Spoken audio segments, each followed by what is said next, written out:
Hello, this is John Adgate. Thank you for watching and listening to this video. It's unfortunate that I can't present to you live as we've done in the past, but under the circumstances, this is the best way to get your information back to you.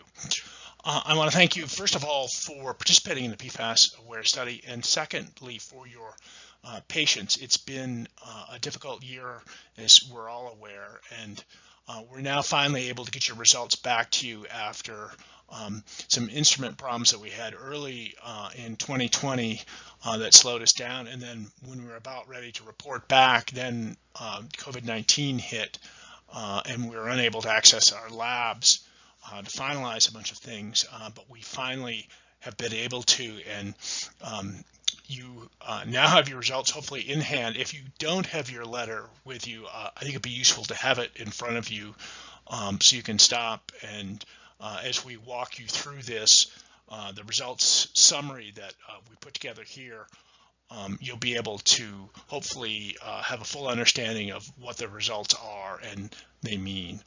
I want to acknowledge our team, Kelsey Barton, who many of you have talked to, and Dr. Chris Higgins and Carrie McDonough, who worked on the analysis of the blood PFAS levels, and Ann Starling. Dr. Ann Starling is later in this presentation. We'll talk about what some of the health effects markers mean. Now, just to remind you who I am, there's a picture here. If you've been to one of our public meetings, you've probably seen and heard me talk, as well as Dr. Chris Higgins from the School of Mines, Ann Starling, who's also at the School of Public Health, along with Kelsey Barton, our study coordinator, and Carrie McDonough, who helped a lot with the lab work. Well, just quickly, I want to remind you who funded this study that you volunteered for. We're grateful for you volunteering, but the U.S. government funded this with these two major objectives. The National Institutes of Environmental Health Sciences, again, is part of the National Institutes of Health, NIH. So first was to understand the relationship between exposure to PFAS in drinking water and how quickly the body accumulates in or eliminates various PFAS. The other was to evaluate how exposure to PFAS affects health. All right, so for this presentation, I'm going to talk for a little while, and then Dr. Starling is going to come in and talk about the health effects associated with this and some of the analysis that we're doing. So I'll give you a little bit of background, where we are in the timeline, the sampling results from year 2, and the sort of future directions and any contact information you might need. All right, you know this already, but just quickly to bring you up to date and to focus what we're going to talk about, we all know that these aqueous film-forming foams, the AFFF, was used at Peterson Air Force Base, and that it's enriched with this one particular PFAS, PFHXS. So we're going to talk about what your blood levels are for that compound, and PFOA, PFOS, two of the more common PFAS compounds, as well as some others. As you note here, if you were on one of the public water systems in Fountain Security in Wildfield, your exposure has been greatly reduced because of changes in the water sources and additional treatment that were added to the systems. We've got some data that will show you for the entire group. Hopefully, if you look at your letter, you can see how your results have changed over the last year. So here's the timeline. If you have been part of this study the last 2 years, you know that you signed up in the spring of 2018 when we recruited and got blood samples from about 213 people. We sent those off to the labs to be analyzed in 2018, and then in 2019, in May, we came back and did blood sampling and additional questionnaires in Fountain, Security, and Widefield. And then we've had these samples in the labs. We've had some issues getting the data out quickly, and then the pandemic has reduced our ability to respond quickly because we've been shut out of our labs and offices for most part of the last 2 months. But we finally have the results that we're going to present to you during this talk, and hopefully can present in person at some point when it's safe to do so. I'm hoping this fall or winter at the latest. But we're at this point now where we're doing data analysis, reporting, and manuscript preparation. We've already published one manuscript, which many of you have seen, on the year 1 results. And these year 2 results are equally important, I believe, and hopefully will be useful to you. All right, so in year 1, 2018, we did water sampling, blood sampling. We you answered a participant questionnaire. We did the same questionnaires or a related version in year 2, and now we're in 2020, the final year of this project, and doing our analysis and reporting. So you can see that these 2 things are done, and this year 3, the analysis and reporting is in process. All right, so what I want to present now are year 2, the blood sampling results. After I'm done talking about this, I'm going to switch over to Dr. Starling, who's going to talk about the health biomarkers. But right now, I'm going to talk about the blood sampling results. So just to remind you, we got 53 people to provide samples. This was as many people as we could afford to measure serum PFAS levels. The analysis was done at the Colorado School of Mines. They measured 20 PFAS compounds, or at least looked for. And then we did these other endpoints like cholesterol, triglycerides, liver enzymes, and these markers of immune function called interleukins and cytokines in everyone's blood sample. Now, I'm going to talk about the PFAS levels in folks' blood. Just want to remind you that when we talk about them, in order to make the numbers useful, we refer to the Centers for Disease Control's, or CDC's, reference ranges. And these are part of this NHANES study, the National Health and Nutrition Examination Survey, where for a number of years they've been looking at the whole U.S. population. They get a statistically representative sample, and that provides sort of a baseline which we can compare levels against. And it helps us determine what both the U.S. population averages are, but for diseases and PFAS levels, but what the sort of the upper end of the levels are in the U.S. population, and therefore it's sort of a benchmark for the levels I'm going to report and talk about now. What I'm going to talk about is no one's individual levels, but in fact the levels in the 53 people. All right, so at this point, if you don't have your letter in hand, please go get it and turn to the first page that you see a table that looks like this, that has sort of this blue header and then a bunch of chemical information in it. So what you see when you look at this, PFAS have these long chemical names like perfluoral and butanoic acid that we then abbreviate to the shortened name of the compound. And those of you who've been in the study, I'm sure are familiar with these 4-letter acronyms, 4 or 5. Now the key column is the one immediately to the right of this. It's probably the one that most folks are interested in, which is your result, which will be in the next box over to the right that's blank on this table. Now, where of course this gets interesting and to sort of understand what that number means is we have both the lowest number, or the lowest result found in this study this year, and then we have what you see indicated here is the 50th percentile. That means that half the people were above or below that blood level as you move across it. So you could compare your result to that and see if you're above or below the median value for the 53 people that we were able to measure their blood PFAS. Now, as you move a little further to the right, you can see the number of participants who had detectable levels. Now you can see that some of these PFAS were not very frequently detected. In the PFBA, the PFAS on the first row was only found in 7 of 53, or 13% of the folks. Now the last 2 columns are these reference ranges that I talked about in the previous slide. These are the numbers that CDC has developed in the U.S. population. Now they report both 50th and 95th percentile. That means that, again, the 50th percentile is half the population is above, and half the population is below, where the 95th is only 5% of the US population would have a level higher than that.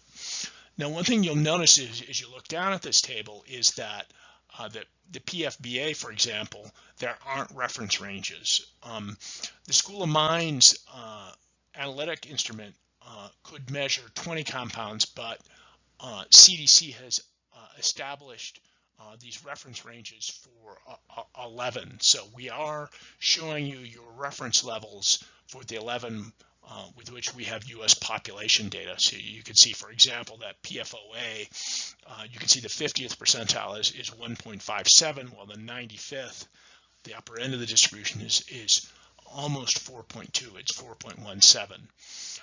So as you go through your table, you can see your result and then compare to the reference range where it's available. But you can also get this information about how many people had detectable levels of each individual PFAS. All right, a quick note on the laboratory analysis for this study and in particular this year's results. Now, you've gotten a letter from us last year and then you got a letter from us this year. This is the year 2 letter, and the analysis that is presented, i.e. the chemical analysis for PFAS, was conducted at the Colorado School of Mines, and it was conducted in 2019, and it went a little bit into 2020 because of the instrument issues I mentioned at the beginning. In this letter, we're comparing stuff from year to year as well. So the results that we're giving to you now are comparing within lab, i.e. we're presenting stuff that compares the 2019 blood collection lab results from the School of Mines lab, and we also did that analysis in 2018, but what we gave you in 2018, the first year of the study, was the results from the CDC laboratory analysis. So if you go back to your previous letter, the results aren't directly comparable because they were done in 2 different labs.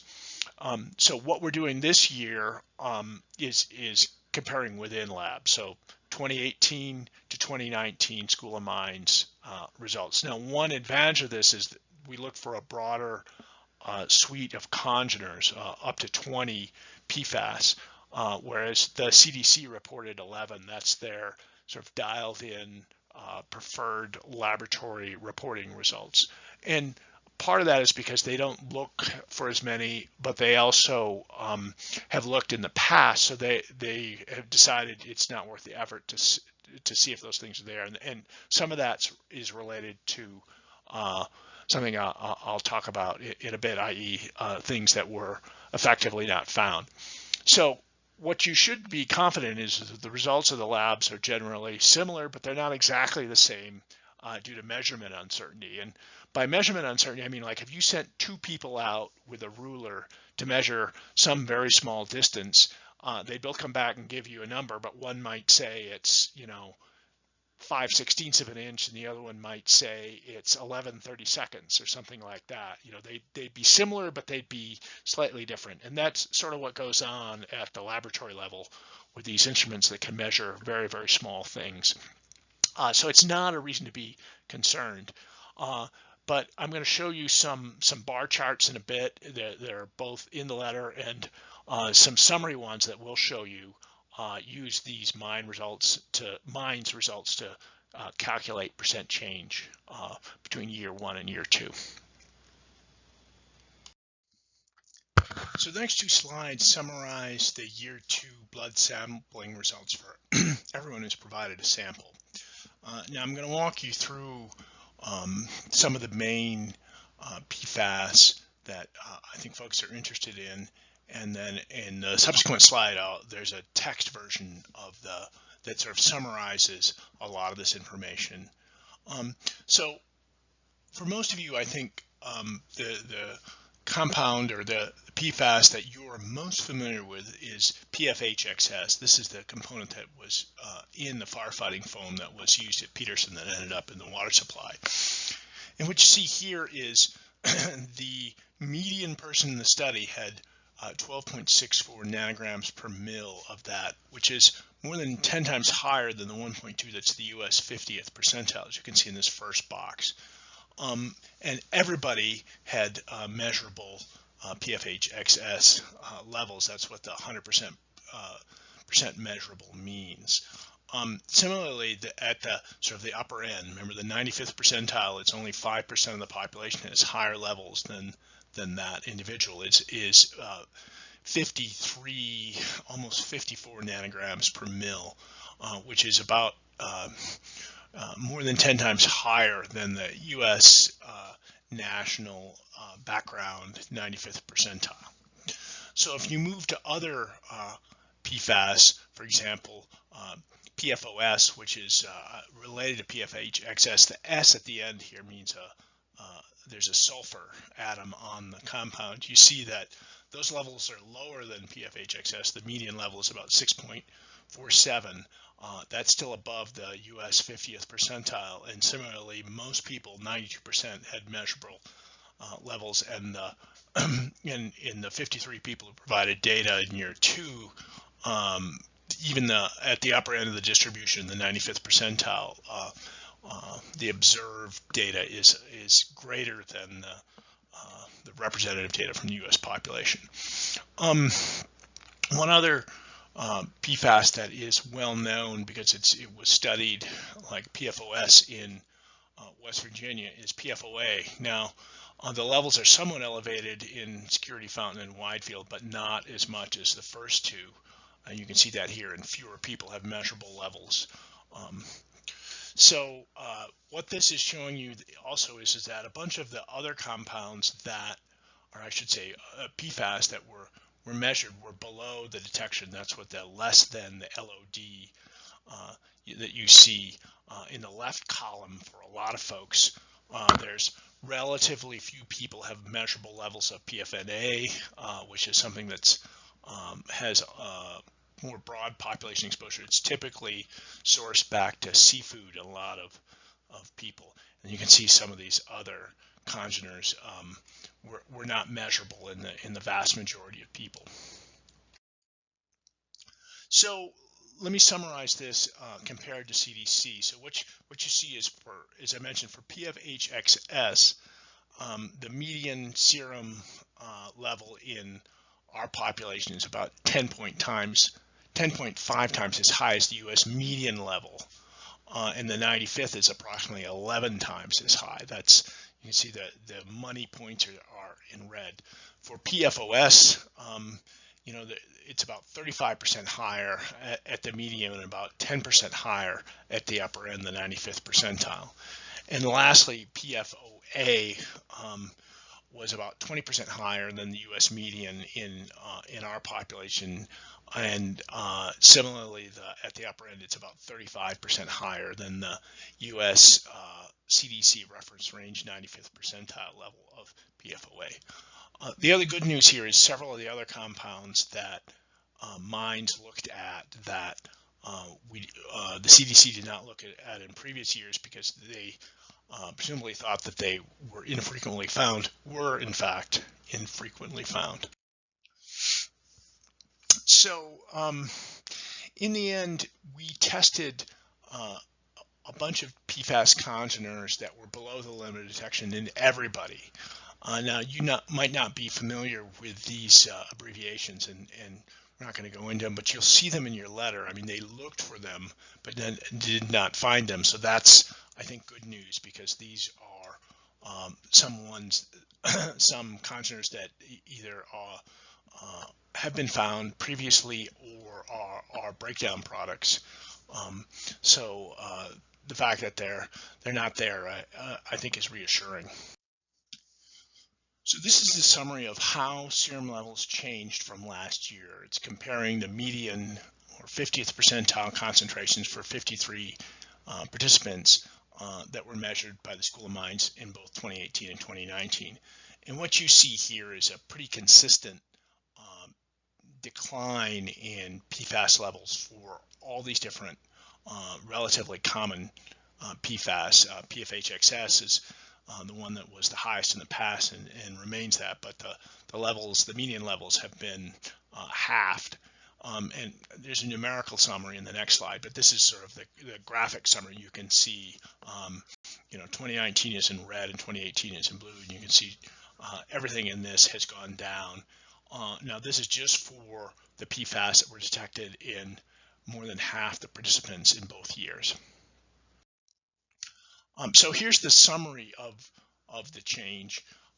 Across the 53 individuals that we looked at, the reduction in the median PFAS between 1 year and year 2 ranged from a low of 20% for PFAS. You can see that the one up from the bottom, up to 76% for PFAS, the very last one. Now, probably of greatest interest are things like PFHXS, which on average declined 50%, and then PFAS 38%, and PFOA 55% decline. I would say this is all good news, and in some ways is a little faster than I would have expected based on some of the excretion rates that are cited in the literature, though many of those are from studies done in rodents. I'll also say we looked at everybody's data, and for a few of the rarer PFAS, some of the unusual ones that you don't see measured in everybody, they have relatively low percent detectable in the population. There are a few cases where people's levels went up slightly. Our interpretation of this is the levels are probably essentially unchanged and maybe slightly higher just due to measurement uncertainty. One explanation for this might be other sources. The water systems are providing water with PFAS concentrations below the health advisory, but we're all, and I mean everybody in the United States, is still exposed to PFAS in other ways, like through diet or consumer products that end up in seafood or popcorn bags or some of the other known or suspected sources. If you see a small increase, it may look large on a percentage basis if you do the math, because they've gone from maybe 0.01 to 0.02, but that's within the measurement uncertainty for a lot of these, and I don't think it's a cause for concern, but certainly we'd be happy to discuss it with you if you've got questions about any of this. Well, this is the last slide that I'm going to present on. I'm going to hand it over to Dr. Starling to talk about the health endpoint data that we will report back to you, or have reported back to you in your letter. What I do want to talk about is two final things. One is, how to avoid additional exposure to PFAS. These are all things I think you may have heard before, but they bear repeating. If you're in a private well, have it checked for PFAS contamination. If you're not sure how to do that, please contact us at the numbers and the email address at the end of this. You want to limit eating fast food at restaurants or microwave meals that may have this sort of grease repellent packaging. Avoid buying water and stain resistant products where you can, and then wash your hands before eating, and keeping floors and surfaces clean to reduce possible exposure to PFAS and dust. That said, the important thing to remember is that these results, I think in many ways, are encouraging in that levels have gone down in just about everyone we've looked at. Unfortunately, we're not able to present live to you as we have done in the past, but we hope to do so in the future. If you have questions, please see the contact information near the end of this presentation. It's also in your letter, and Dr. Starling and I will be happy to answer any questions you might have about your data, and hopefully we can come and present to you in person in the near future once it becomes safe to do so. Hi, my name is Ann Starling, and I'm an assistant professor of epidemiology at the Colorado School of Public Health and a co-investigator of the PFAS-AWARE study. I will describe the health indicator results in the letter that you received from us. The first thing you will see are your cholesterol results from 2019 in the second blood sample you provided for our study. These are very similar to what your doctor might measure at a routine visit, except that we did not ask you to avoid eating or drinking before the visit. Although we do report the average or median values for these measures among people in the study, this will vary by age, sex, race, and other factors, so it may be more useful for you to compare your result to the clinically normal or expected range. This is what your healthcare provider would use to tell you if your cholesterol is high or normal.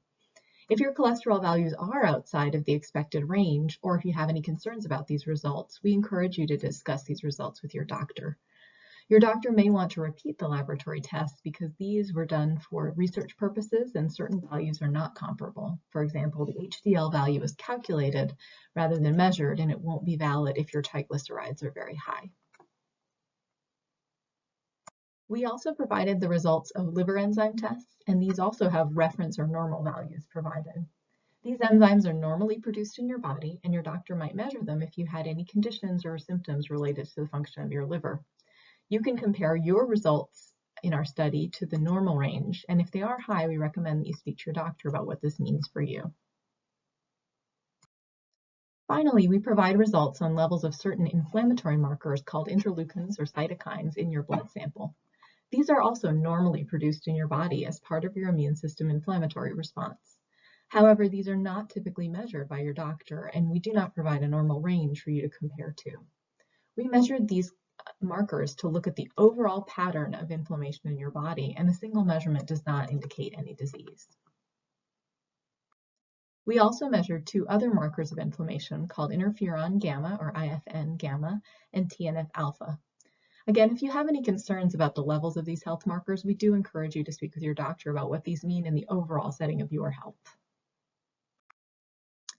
The study team, myself, Dr. Adgate, Dr. Higgins, and others, is currently working on the data analysis describing how the average PFAS levels among people in this community may be related to the average levels of the health indicators that we measured. This will help us to understand if PFAS exposure may be contributing to any increase in disease in the population as a whole. And as you may be aware, we also received more funding from the CDC's Agency for Toxic Substances and Disease Registry, or ATSDR, and this will allow us to enroll more people in a larger study of PFAS and health effects later this fall or winter. Thank you for listening to this presentation. Please don't hesitate to contact Dr. Adgate or myself if you have any questions about the results of this study or about future studies in this community. Finally, we provide some additional information in these links and in the extra slides that follow for your reference. Thank you.